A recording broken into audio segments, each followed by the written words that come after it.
Sir, they just transmitted the same message to every inhabited world in human space. Communications Officer Drake's voice cracked as he turned from his console, sweat beading on his forehead, despite the climate-controlled bridge of the UES Defiant. 72 hours to surrender, or they'll do to us what they did to Centauri Prime. Admiral Marcus Taven stood motionless before the main view screen, watching the alien vessels drift through the asteroid field like predators testing the water. Their ships defied every principle of military engineering he'd studied. Organic curves that pulsed with bioluminescent patterns, no visible weapon systems, no traditional propulsion signatures.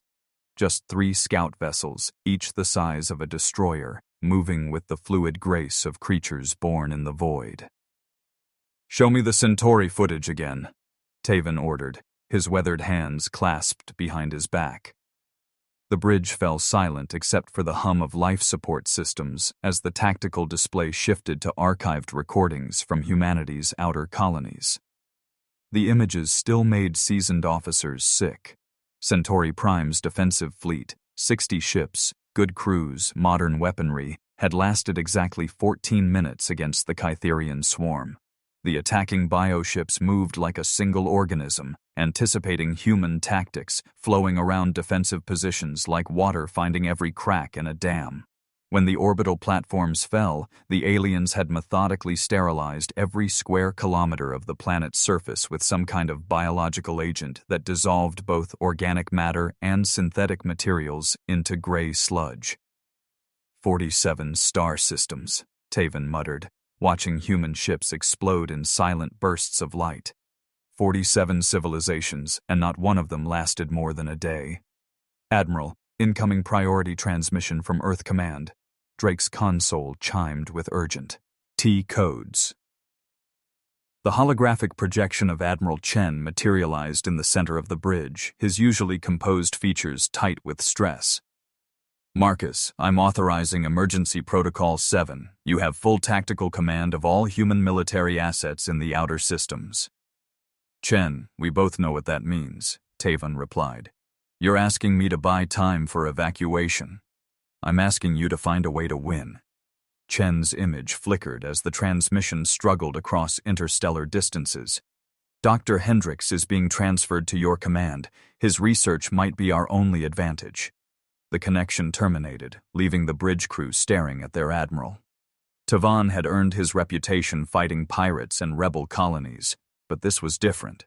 The Kytherians weren't human enemies with human weaknesses. They were something else entirely. 2 hours later, Dr. Rajan Hendricks arrived aboard the Defiant carrying a single data case and the haunted expression of a man who'd spent 5 years studying nightmares. His laboratory coat bore chemical stains, and his dark eyes held the kind of exhaustion that sleep couldn't cure. "Admiral, I need to show you something that might save us all," Hendricks said without preamble, connecting his portable analysis unit to the bridge's main display. "Or kill us trying." The screen filled with microscopic imagery, alien tissue samples, chemical structures, biological processes that resembled nothing in Earth's evolutionary history. These samples came from border skirmishes over the past 5 years.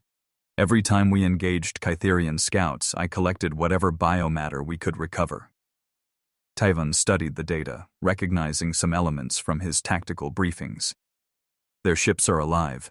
More than that," Hendricks manipulated the display, highlighting specific cellular structures. "They're networked. Look at these organs." He pointed to bulbous growths embedded in the alien tissue. "Pheromone production and reception centers. The bioships don't just communicate, they share sensory data, tactical assessments, even targeting solutions through chemical signals." Commander Blake Torino, Tavan's senior tactical officer, leaned forward. "You're saying they fight like a hive mind?" "Exactly." Hendricks called up combat footage, slowing the playback to show how Kytherian formations responded to threats. "Watch how they react to incoming missiles. The moment one ship detects a threat, every other vessel in the formation adjusts course simultaneously. No communication lag, no command hierarchy, just instant coordination across their entire force." The bridge crew watched in silence as the implications sank in. Every human military doctrine assumed opponents would need time to process information, relay orders, coordinate responses. The Caitharians had no such limitations. "What's their weakness?" Tavon asked. Hendricks smiled grimly. "Their strength. The same chemical network that makes them nearly invincible also makes them vulnerable to the right kind of interference." He displayed molecular diagrams that meant nothing to the military officers but everything to a biochemist. "I've been working on synthetic compounds that can disrupt their pheromone communication. Imagine trying to coordinate a battle when half your commanders are screaming contradictory orders." Torino's eyes lit up with predatory interest. "Chemical warfare." "Biological warfare," Hendricks corrected. "We turn their own evolution against them." The bridge's emergency klaxon suddenly wailed, and Drake shouted over the noise. "Admiral, long-range sensors are detecting massive energy signature. It's at the edge of the system. It's not 3 scout ships anymore." The main screen shifted to telescopic view of the system's outer reaches. Where empty space had existed an hour before, thousands of bioships now drifted in perfect formation, a living armada that stretched across millions of cubic kilometers of void. 3,000 vessels, the sensor operator reported, his voice barely above a whisper. "Minimum." Tavon felt the weight of human civilization settling on his shoulders. In 70 hours, that armada would begin moving toward the inhabited worlds of human space, and nothing in humanity's arsenal could stop them through conventional means. "Hendricks, how much of your chemical compound do we have?" "Enough for maybe 50 ships, if we're lucky." "Then we'd better get very lucky very fast." The Caitharian armada moved through the Kepler gate like a plague of living darkness, their bioships pulsing with rhythmic bioluminescence that painted the void in sickly greens and yellows. Commander Blake Torino gripped the arms of his command chair aboard the destroyer Relentless, watching 3,000 alien vessels pour into human space with the fluid coordination of a school of predatory fish. "All ships, this is Admiral Tavon," the fleet communication crackled through the bridge speakers. "Deploy chemical countermeasures on my mark. Remember, we're not trying to win this battle, we're trying to survive it long enough to learn how they die." Torino's tactical officer, Lieutenant Nash, couldn't hide the tremor in his voice. "Sir, they're moving toward New Brisbane. Colony population is 8 million civilians." "Not today," Torino muttered, studying the tactical display where human forces appeared as tiny blue dots scattered around the industrial world. 67 ships against 3,000. The mathematics were brutal, but mathematics had never stopped humans. Us from fighting impossible odds before. The first wave of Caitharians swept toward New Brisbane's orbital platforms like a living tsunami. Their bioships moved without visible propulsion, flowing through space with organic grace that defied physics. Torino could see the patterns now, the way formations rippled with shared information, how individual vessels adjusted course based on data flowing through their chemical network. "Chemical pods deployed," reported the weapons officer, "releasing synthetic pheromone disruptors in 3, 2, 1. Invisible clouds of Hendricks' experimental compounds spread through the void around the human defensive positions. For a moment, nothing changed. The Caitharian swarm continued its inexorable advance toward the planet. Then the formation began to stutter. "It's working," Nash breathed, watching alien vessels suddenly veer off course, colliding with their neighbors in confusion. "Look at Sector 7, they're firing on each other." The coordinated alien assault dissolved into chaos as contradictory chemical signals flooded their communication network. Bioships that had moved with perfect synchronization now wandered aimlessly, their crews apparently deaf to commands from their fleet coordinators. Several Caitharian vessels actually began attacking their own forces, mistaking allies for enemies in the chemical confusion, but the victory lasted only minutes. "Admiral, they're adapting," Torino reported to Tavon over the command channel. "The disruption is losing effectiveness." Through the main viewer, he could see the alien formations reorganizing. The Kytherians had somehow filtered out the false chemical signals, returning to their deadly coordination with terrifying speed. Whatever biological mechanisms controlled their communication network had evolved countermeasures faster than human technology could deploy new attacks. All ships, weapons free, Tevon's voice, carried the weight of command earned through decades of combat. Make them pay for every meter of space. The Battle of New Brisbane erupted in earnest as human missile batteries opened fire on the reorganized Kytherian swarm. Torino's destroyer launched its entire payload of guided warheads, watching them streak toward alien targets that moved like living things through the weapon tracks. Direct hit on the lead bioship, Nash called out. No, wait, it's still moving. Structural damage only. The alien vessel had absorbed a direct missile strike that should have vaporized a human ship, but its organic hull had simply sealed around the wound like living tissue healing. Other Kytherian vessels demonstrated similar resilience, their biological construction allowing them to survive damage that would cripple conventional warships. Torino realized conventional tactics wouldn't work against enemies that could literally heal battle damage. He needed a different approach. Nash, target the smaller bioships, the ones that look wounded or isolated. I want to see how their friends react. The Relentless focused its fire on a damaged Kytherian vessel that had fallen behind its formation. The concentrated barrage finally overwhelmed the alien ship's biological defenses, causing it to convulse and release a cloud of luminescent particles as it died. Something unexpected happened. The nearby Kytherian vessels suddenly changed course, converging on the dying ship with apparent desperation. Their formations broke as individual bioships abandoned tactical positions to reach their wounded companion. Sir, they're abandoning their attack run to help that dying ship, Nash reported with amazement. It's like they can't ignore distress calls from their own kind. Torino felt a predatory grin spread across his face. That's their weakness. They're too connected to their own fleet. Target. At every wounded ship you can find, make them choose between pressing the attack and saving their own people. The human fleet adapted their tactics, deliberately creating wounded Kytherian vessels rather than trying to destroy them outright. Each time a bioship signaled distress, healthy alien vessels abandoned their combat positions to render assistance, creating gaps in their formations that human forces could exploit. But the numerical advantage remained overwhelming. For every Kytherian ship the humans disabled, 5 more took its place. Human casualties mounted as the alien swarm gradually overwhelmed defensive positions through sheer weight of numbers. Defiant is taking heavy damage, reported the communication officer.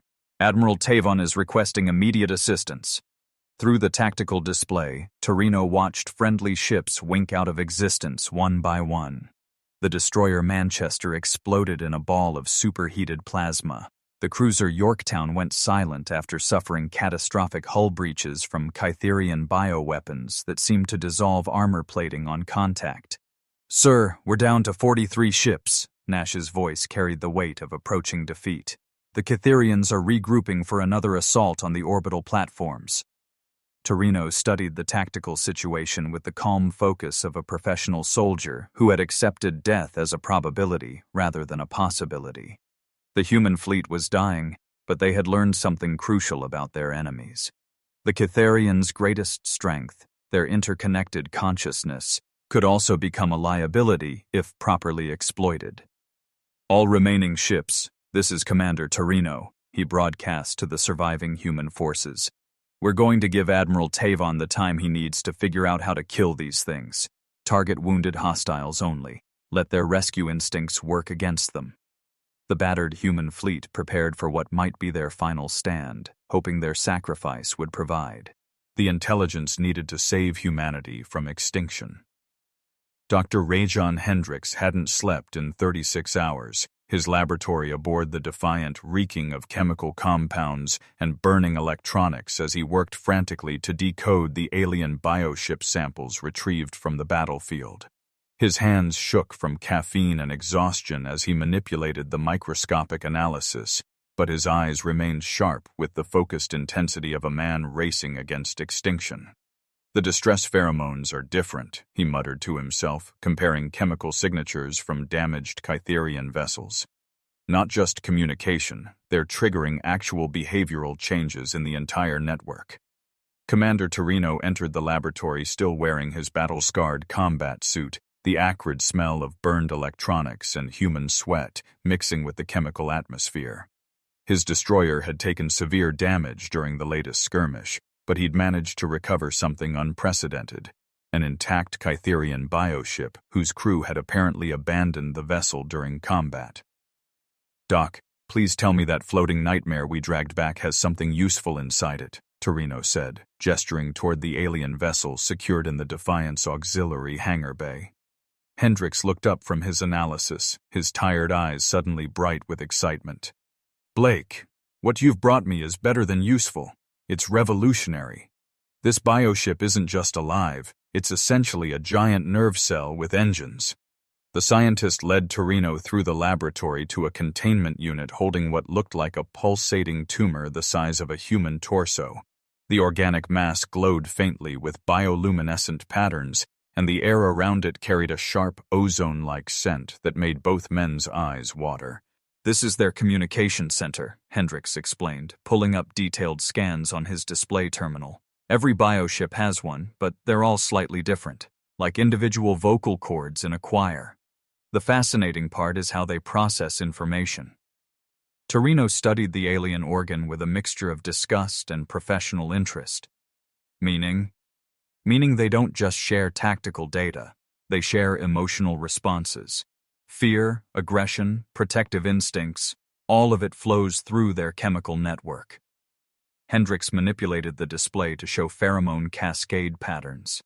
When one ship signals distress, every other vessel in the network feels a biological compulsion to respond. They literally cannot ignore calls for help. The implications hit Torino immediately. So if we could fake those distress calls, we could turn their entire fleet into chaos.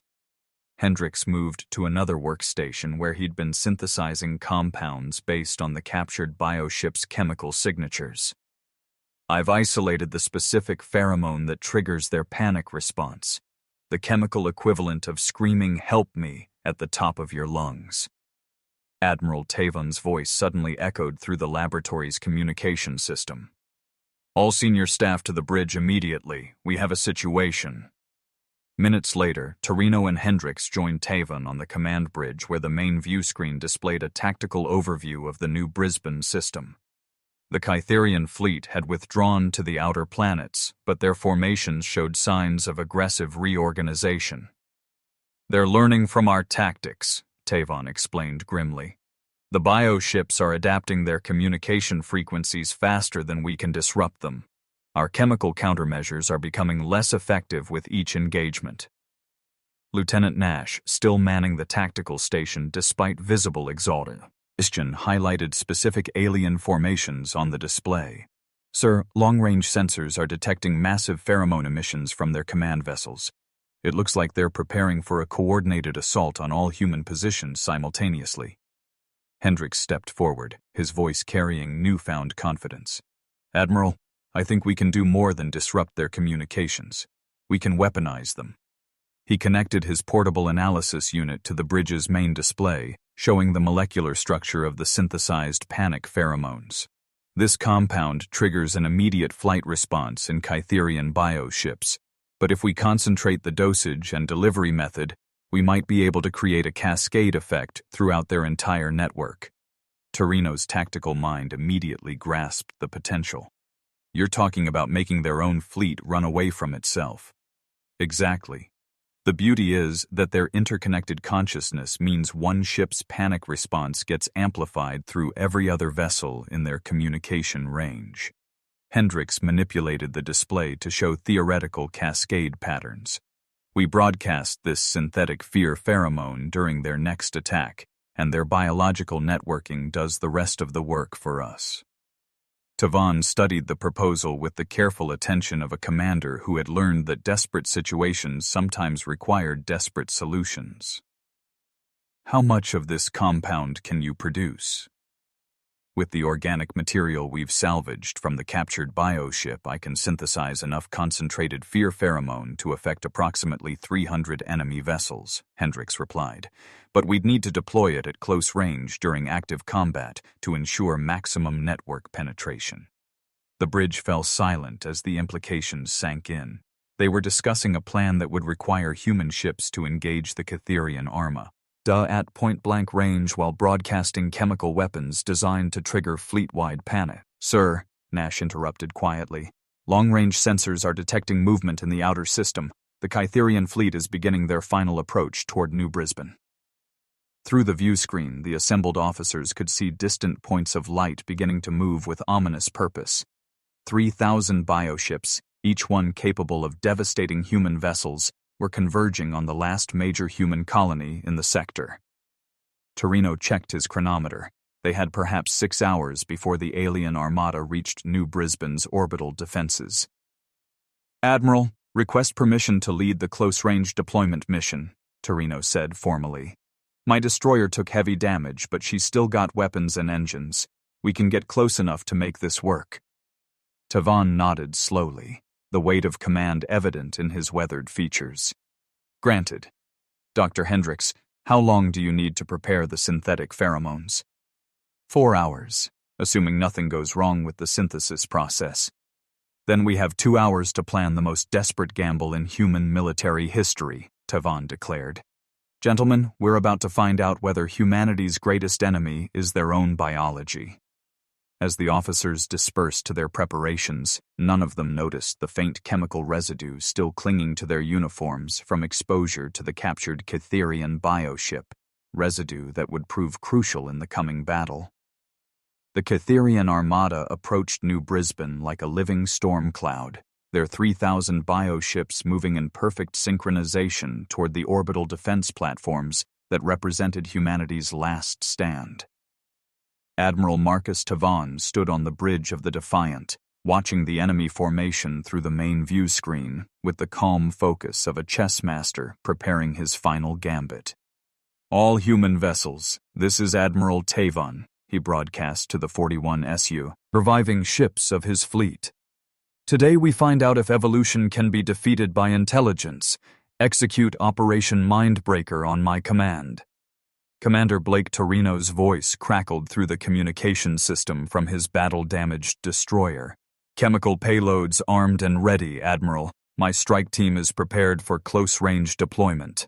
Dr. Hendricks, monitoring the synthetic pheromone dispensers from his laboratory station, reported final preparations. Concentrated fear compounds showing optimal molecular stability. We have one shot at this, gentlemen. The Catherian fleet began its assault with the same devastating coordination that had destroyed 47 civilizations. Bioships flowed through space like predatory fish, their organic hulls pulsing with bioluminescent communication patterns as they shared targeting data and tactical assessments through their chemical network. The lead vessels opened fire with biological weapons that dissolved armor plating on contact, forcing human defenders to abandon their forward positions. They're concentrating fire on Platform 7, reported Lieutenant Nash from his tactical station. The platform's shielding is failing. Tavan watched the orbital defense station buckle under concentrated alien fire, its hull dissolving where Catherian bioweapons made contact. 800 human personnel aboard that platform were about to die unless his desperate plan worked. Execute Mindbreaker, Tavan commanded. Torino's strike force, 12 heavily damaged ships carrying concentrated doses of synthetic panic pheromones, suddenly accelerated toward the center of the Catherian formation. The alien vessels detected the incoming humans and began coordinating their defensive response, bioships flowing into protective formations with fluid grace. Deploying chemical payloads, Torino announced as his destroyer, Relentless Plun, get directly into the heart of the enemy fleet, broadcasting synthetic fear pheromones on all frequencies. The effect wasn't immediately visible. For several seconds, the Catherian assault continued with undiminished fury as bioweapons carved through human defensive positions. Then, something unprecedented happened. Individual alien vessels began breaking formation. "Sir, the lead Catherian ships are reversing course," Nash reported with amazement. They're running away." The synthetic panic pheromones flooded through the aliens' chemical communication network like a virus of fear. Ships that had been advancing confidently suddenly detected overwhelming distress signals from their own fleet, triggering biological responses that overrode tactical reasoning. The coordinated assault dissolved into chaos as hundreds of bioships simultaneously received chemical commands to flee immediately. But the truly devastating effect came from the cascade reaction. As panicked Kytherian vessels broadcast their own genuine fear pheromones, the synthetic compounds amplified those signals through the entire network. Ships that hadn't been directly exposed to the human chemical weapons began experiencing second-hand panic responses, creating an exponential wave of terror that spread through the alien armada like wildfire. "Admiral, their formation is completely broken," Torino reported from the center of the alien fleet. "Bioships are colliding with each other trying to escape. Some are firing on their own vessels." Tavon seized the moment. "All human forces, concentrate fire on the Kytherian command vessel. Take out their coordination center while they're blind and deaf." The alien command ship, a massive bioconstruct the size of a heavy cruiser, found itself suddenly isolated as its subordinate vessels fled in chemical-induced panic. The creature had been designed to coordinate fleet-wide operations through pheromone broadcasts, but now it was surrounded by the chaos of its own main. Lacking Torino's damaged destroyer led the assault, its remaining missile batteries targeting the command vessel's organic communication organs. "Firing everything we have," he announced as guided warheads streaked toward their target. The command ship's biological defenses tried to adapt, its living hull shifting and hardening to absorb the incoming weapons. But concentrated fire from multiple human vessels overwhelmed its healing capacity, causing massive structural damage that severed critical neural pathways. "Direct hit on their primary communication center," Nash reported. "The command vessel it's convulsing." Through the main view screen, Tavon watched the alien command ship writhe in apparent agony as its biological systems failed. The massive bioconstruct had lost the ability to coordinate with its fleet, leaving it vulnerable to conventional human weapons. "All batteries, target the command vessel's core sections," Tavon ordered. "Finish it." The concentrated barrage from 41 human ships focused on the crippled command vessel, overwhelming its biological defenses through sheer firepower. When the alien ship finally died, it released a massive cloud of bioluminescent particles that spread through the surrounding space like glowing blood. The effect on the remaining Kytherian fleet was immediate and devastating. Without coordination from their command vessel, the bioships reverted to individual hunter behavior, abandoning their sophisticated swarm tactics for simple predatory instincts. They were no longer a unified armada, but 3,000 separate creatures operating without central intelligence. "Sir, the aliens are attacking each other," Nash reported with disbelief. "They can't tell friend from enemy without their command structure." Torino's voice carried exhausted triumph. "Admiral, recommend immediate attack while they're disorganized. Or ships can handle them one-on-one." The Battle of New Brisbane's climax became a series of individual duels between human vessels and confused Kytherian bioships. Without their collective intelligence, the aliens proved vulnerable to conventional tactics, their organic hulls no match for concentrated human firepower in single combat scenarios. "Enemy fleet is scattering," reported the sensor operator. "Remaining bioships are fleeing the system." Admiral Tavon allowed himself a moment of satisfaction as he watched the surviving Kytherian vessels disappear into the void, their once mighty armada reduced to isolated refugees running from an enemy they no longer understood. "All ships, stand down from general quarters," he announced to his fleet. "Secure from battle stations. We've just won the most important victory in human history." 3 months after the Battle of New Brisbane, Admiral Marcus Tavon found himself coordinating military operations across 14 star systems from his new headquarters aboard the orbital station Unity. The small command center buzzed with communication traffic as reports flooded in from liberation movements throughout former Kytherian space, each transmission bringing news of another world freed from alien domination. "Admiral, incoming priority message from the Altair Resistance," announced communications specialist Rivera, her voice carrying the excitement that had become common when reporting victories. "They've successfully deployed the synthetic pheromones against 3 Kytherian occupation fleets. All alien vessels have withdrawn from the system." Tavon nodded with satisfaction while studying the tactical display that now showed human influence spreading across what had once been impenetrable enemy territory. Dr. Hendrix's chemical weapons had proven more than just battlefield tools. They were instruments of galactic liberation. "Sir, Dr. Hendrix is requesting permission to brief you on the latest intelligence from captured bioships," reported his aide, Lieutenant Commander Walsh, a young officer who had earned his promotion during the desperate defense of New Brisbane.